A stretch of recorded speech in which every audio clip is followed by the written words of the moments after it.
દિવસ પૂર્વે ઉત્તર પ્રદેશમાંથી આવેલી એક ચોંકાવતી ઘટનાએ સમગ્ર દેશના માતા પિતાને વિચારતા કરી નાખ્યા છે। 16 વર્ષની એક વિદ્યાર્થીનું વધુ પડતું જંક ફૂડ ખાવાને કારણે નિધન થયું। આ ઘટના બાદ હવે ગુજરાતમાં પણ તંત્ર એક્શનમાં આવ્યું છે। અમદાવાદ જિલ્લા શિક્ષણ અધિકારીએ તમામ શાળાઓને પરિપત્ર પાઠવીને વિદ્યાર્થીઓને જંક ફૂડથી દૂર રાખવા અને હેલ્ધી ફૂડ તરફ પ્રોત્સાહિત કરવા સૂચના આપી છે। उत्तर प्रदेशના અમરોહા જિલ્લામાં 11મા ધોરણમાં અભ્યાસ કરતી એક 16 વર્ષની વિદ્યાર્થીનીએ સતત ફાસ્ટ ફૂડ ખાવાને કારણે પોતાનો જીવ ગુમાવ્યો। ડોક્ટર્સના જણાવ્યા અનુસાર વધુ પડતું જંક ફૂડ બાળકના પાચન તંત્રને ગંભીર રીતે નુકસાન પહોંચાડે છે। આ ઘટના બાદ અમદાવાદ જિલ્લા શિક્ષણ અધિકારીએ ચિંતા વ્યક્ત કરી અને તમામ શાળાઓને એક મહત્વપૂર્ણ પરિપત્ર કર્યો છે। પરિપત્રમાં સ્પષ્ટ સૂચના આપવામાં આવી છે કે વિદ્યાર્થીઓ લંચ બોક્સમાં જંક ફૂડ નહીં પરંતુ ઘરેલું અને પૌષ્ટિક ભોજન લઈને જ આવે। સાથે જ વાલીઓને પણ બાળકોના ખોરાક પ્રત્યે વધુ જાગૃત બનાવવા શાળાઓને સૂચવવામાં આવ્યું છે। ની અંદર છેલ્લા 3 વર્ષથી આપણે પ્રોજેક્ટ સારથીના માધ્યમથી એના 5 વિષયોમાં એક પોઈન્ટ જે છે એ ફૂડ એન્ડ ન્યુટ્રિશનલ બાળકોને જંક ફૂડમાંથી બહાર લાવવા પડશે। જેમ મોબાઈલમાંથી બહાર લાવવાની જરૂર છે, ડ્રગ્સનું અવેરનેસ આપવાની જરૂર છે, હેરેસમેન્ટ અને સ્ટ્રેસ ઉપર કામ કરવાની જરૂર છે, એમ ફૂડ ન્યુટ્રિશન ઉપર સવિશેષ કામ કરવાની હાલના તબક્કે જરૂર છે।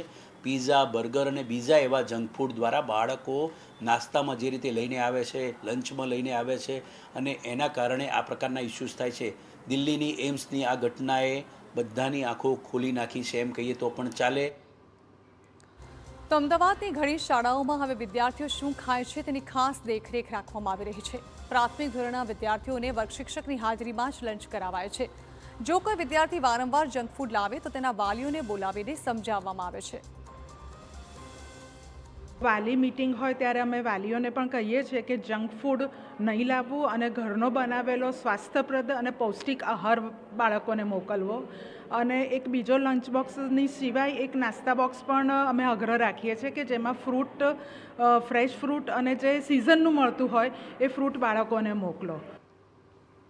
તો જંક ફૂડ બાળકો માટે કેમ ખતરનાક છે તેના વિશે વાત કરીએ તો નાના બાળકોને પિઝા, બર્ગર, મંચાઉ જેવા ફાસ્ટ ફૂડ ખૂબ જ આકર્ષે છે, પરંતુ નિષ્ણાતો ચેતવણી આપે છે કે મોટાભાગનું જંક ફૂડ મેંદાથી બનેલું હોય છે, જે સહેલાઈથી પચતું જ નથી।